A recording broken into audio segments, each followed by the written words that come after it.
வணக்கம். பாவம் ஓரிடம் பழி ஓரிடம். இரண்டு பேர் ஒருவர் விரும்புகிறாங்க. ஏதோ ஒரு காரணத்தினால் அவன் பிரிந்து போயிட்டான். ஆனால் அவனை தேடி காதலுக்காக அவள் மிகவும் வருந்தி அவனை தேடி அலைகிறாள், அவளை தேடி வாடுகிறாள். அந்த நேரத்தில் இவ இப்படி காதலுக்காக அலைகிறாளே அப்படின்னு சொல்லி அவளை தான் அக்கம் பக்கத்தில் இருப்பவர்கள், வீட்டில் இருப்பவர்கள் கொஞ்சம் அசிங்கமாக திட்டுகிறார்கள் ஒழிய இவளை பிரிஞ்சு அவன் போயிட்டானேன்னு அவனை திட்டுறதே இல்லையேன்னு அவள் வருத்தப்படுறான்.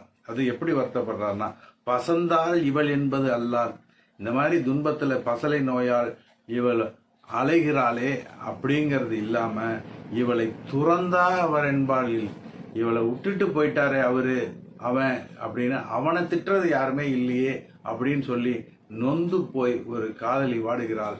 எப்போதும் பழி பெண்ணை தான் சேருகிறது என்று சொல்லி விடைபெறுகிறேன். நன்றி, வணக்கம்.